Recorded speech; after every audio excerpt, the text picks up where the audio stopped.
On the night of Tuesday, January 12, 1993, snow covered the entire town of St. Paul, Minnesota, with tonight specifically being 6 inches deep.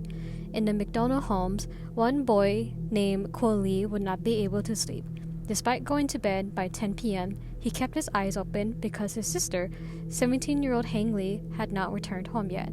This is a normal occurrence since she has snuck out multiple times before, and he was always the one to stay awake and be there to open the front door when she returns home. However, that was not the case this time.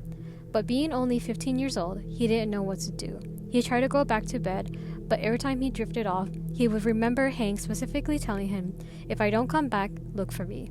This is the 30-year-old case of Hang Lee. Hang Lee was a Hmong American born on October 9, 1975, to 2 refugee parents and was a part of a large family, having 12 other siblings, so 15 people in total in one house. To give a bit of a background about the Hmong ethnicity, they are a small group of people who mostly resided in East and Southeast Asia, mostly from Thailand, Laos, Vietnam, and Southwest China. In the early 1960s, due to the North Vietnamese invasion of Laos, the CIA would recruit the Hmong people from Laos to join the fight against the North Vietnamese army in the Secret War. However, the North Vietnamese took over areas of South Vietnam and Laos that were pro-US government. The Hmong veterans who served in the Secret War were aided by the Lao Veterans of America and Lao Veterans of America Institute in resettling in the United States. Today, there are over 300,000 Hmong Americans, with the population dispersed mostly in California, Minnesota, and Wisconsin. Hang was born shortly after her parents resettled in St. Paul, Minnesota. They resided in the McDonough housing, which is a public housing for low-income families, the elderly, and those with disabilities. She attended St. Paul Highland Park High School and showed interest in attending the University of Minnesota once she graduates. She had a passion for writing and specifically wanted to write about the Hmong American experience. Her brother would say, quote, "She liked Metallica, Skid Row, tight 80s fashion. She loved the heavy metal look so much that she even styled her hair in the rock style fashion. Although rebellious, she was very sweet-natured and trusting, even helping Kuo get a job at Wong's Cafe as a dishwasher, where she also worked part-time as a cashier and dishwasher to help her parents support their large family. Her boss Eileen would say that she's the kind of girl you want as your child and knew she was raised right. However, she was known to hang out with the wrong crowd in high school, though it was never elaborated on what they would do specifically.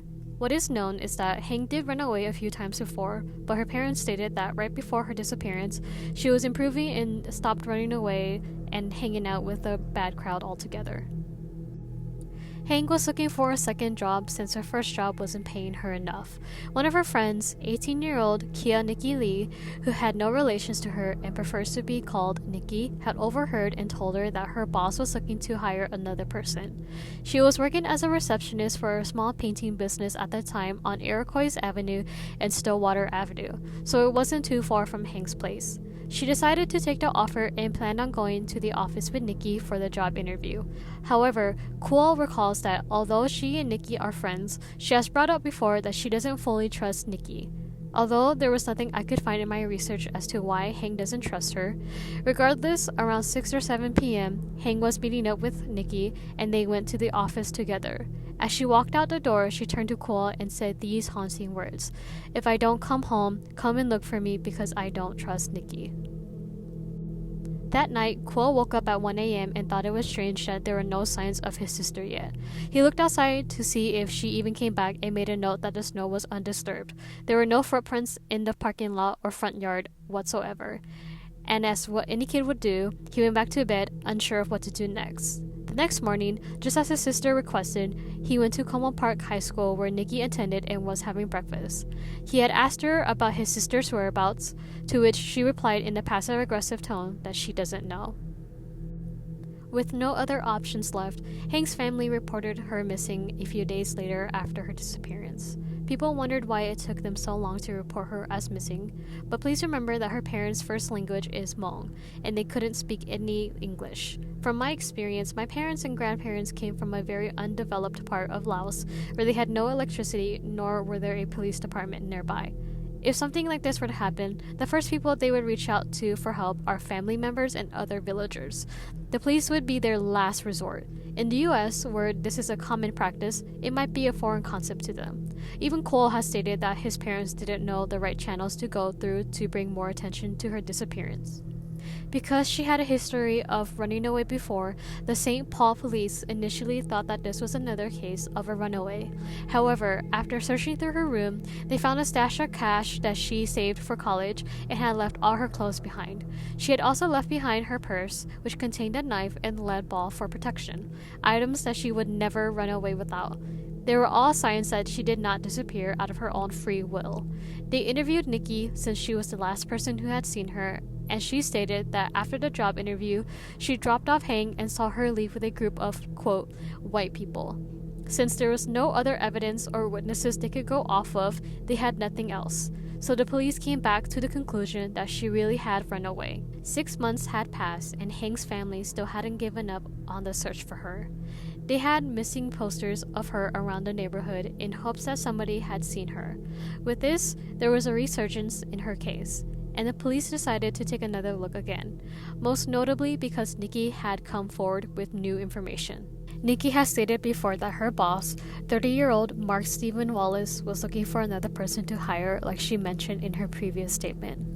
She does add on, however, that she thought it was weird that he needed another person because she herself barely had enough to do. However, she didn't think too much about it and said that she knew someone who would be interested and brought Hank's name up. On the night of January 12th, Mark picked them up from Hank's place in a white pickup truck and took them back to his office. After the interview, he suggested that he take them to the casino, but Nikki turned him down because they had school tomorrow as it was a Tuesday night. For reasons unknown, he decided to switch to a 1988 tan or silver Chevrolet Cavalier and dropped Nikki off first since her house in Frogtown was closer, and this was the last time she saw Hank, climbing into the front of the passenger seat next to Mark. She stated that she never came forward with this information because she really did think Hank ran away at first. But after realizing that she never returned, she felt like she needed to come forward with this information. Plus, she wasn't working for him anymore, so she wouldn't feel the need to look over her shoulders. She had also brought up a few suspicious things about her boss. One of the first things to note is that he told her to keep his company a secret and didn't provide more information as to why. And as mentioned before, she wasn't busy at work and not that many people came, but the few times there were, it would be a group of young men who would all go to his office and lock the door behind them. There was one incident when Nikki came to the office and Mark had given her a drink to avoid her from getting nauseous from inhaling the paint fumes. After drinking it, she had a numb feeling in her hands, but Mark assured her that it was normal and encouraged her to drink more. She did and fell unconscious only to wake up hours later on the ground wrapped in a blanket. Although there was no official police report of the incident, if it were true, this would be very alarming to the police. With enough suspicions as well as being the last person to see Hang, the investigators decided to look into his criminal background, and what came up brought shivers down their spines. He had 2 R-word convictions along with a number of uncharged allegations from previous women, with some of them being promised a job, just like Hang. On March 13, 1987, in Cottage Grove, a 16-year-old female teenager was R-worded by Mark after she was promised a job interview. And on April 9, 1987, a 23-year-old woman was waiting for the bus when she was approached by him and was offered a ride home. As they were walking, he threw her to the ground and put a sock in her mouth before taping it over as well as her eyes. She felt a knife jabbing her on the back, which petrified her enough to convince her not to fight back. Then, on May 19, 1987, a 22-year-old woman reported to the police about an unknown man who called her, promising her a job in the radio industry. She recalled that her ID was stolen from a teacher's vehicle and suspected that he was able to get her information that way. A female undercover officer went instead and met with Mark in his car. He was arrested, and the police found that he had a bag that contained a knife and black tape. Later, he confessed that he planned to R-word her. He was sent to prison in August of 1988 and was released in June 1991, and his sentence was going to expire on January 10, 1993. When Wallace was interviewed, he claimed that the last time he saw Hang was when he dropped her off at Rice Street and Wheelock Parkway, where Wong's Cafe was located. However, he refused to be pushed further and had demanded for a lawyer. The police searched his car, home, and office, but since this search happened 6 months later, they couldn't get anything out of it. And again, with nothing to prove that Mark is guilty, the case went cold again. Over the years, this case has been passed around from investigator to investigator in hopes that Hank's disappearance would be solved. And in 2009, Sergeant Kevin Navarro from Ramsey County Sheriff's Office reopened the case when he received a tip from a neighbor in Maplewood who was suspicious of a detached garage that Mark had built at his mother's home. That neighbor specifically said that it was strange because it only took Mark 5 years to build the garage by himself. Mark and his brother had inherited the house after their mother passed away. He had lived there before being forced to vacate after it was foreclosed. The police brought cadaver dogs to the garage, and 2 out of the 3 dogs had indicated that they picked up a scent by the wall. Not once, but twice. In order to get a clearer scent, they drilled holes into the ground, but the dogs no longer showed interest in sniffing that area. No matter how suspicious it was not enough for them to tear down the garage to investigate further. Thus, with no evidence to add on, the case once again went cold. A year later, Mark was sent to jail for theft by swindle as well as identity theft. He was released on supervised probation for convictions in October for gross misdemeanor theft and felony drug possession in Wright County. Then, in 2017, he held a 20-year-old woman hostage. She was looking for a place to stay, so she reached out to a high school friend for help, and they recommended their father's place, who happened to be Mark. In exchange for a place to stay, she would do house chores. However, he eventually became verbally and physically abusive, and it got to the extent that he refused to let her go. I'm not entirely certain, but I believe he held her hostage in an inn. So the police broke in and managed to save the malnourished woman. After being separated from him, she had explained that he threatened to kill her like how he killed, quote, the woman from St. Paul. And then he said, she entered my business and never came out. It's never been confirmed whether or not he was referencing Hank, but a lot of people believe that he did. Despite the scare, he was sentenced to jail for holding the woman hostage.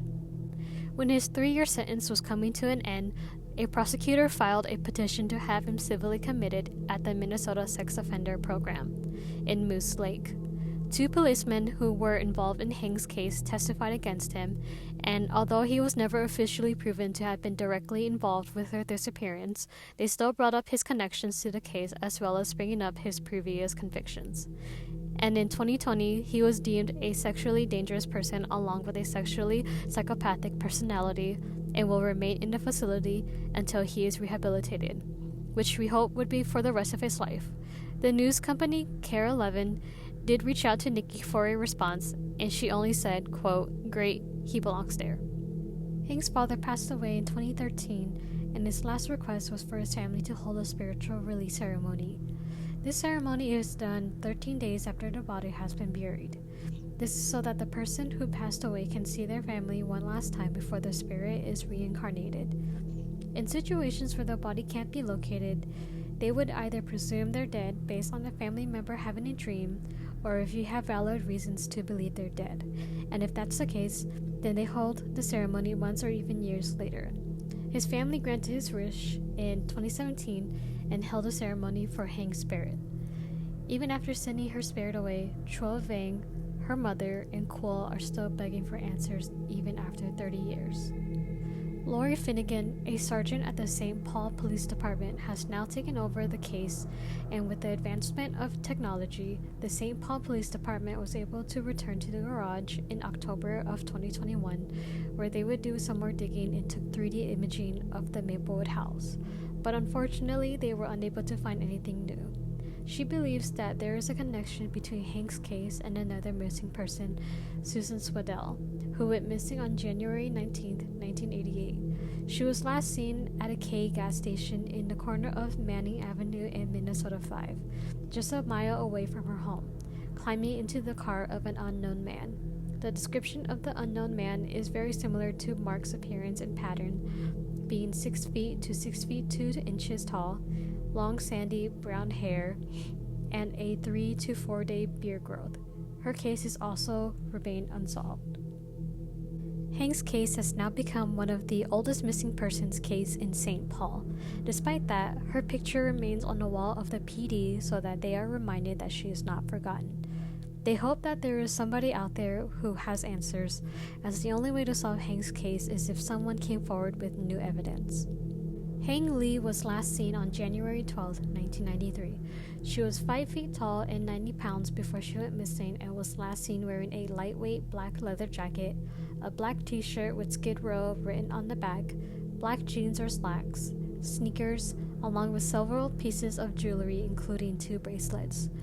She has black hair, though her bangs were dyed red at the time of her disappearance, brown eyes, of Hmong descent, and speaks both Hmong and English.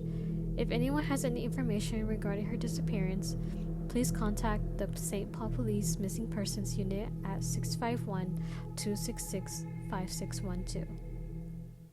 Thank you for watching my first video. I really appreciate everyone who took the time to watch it.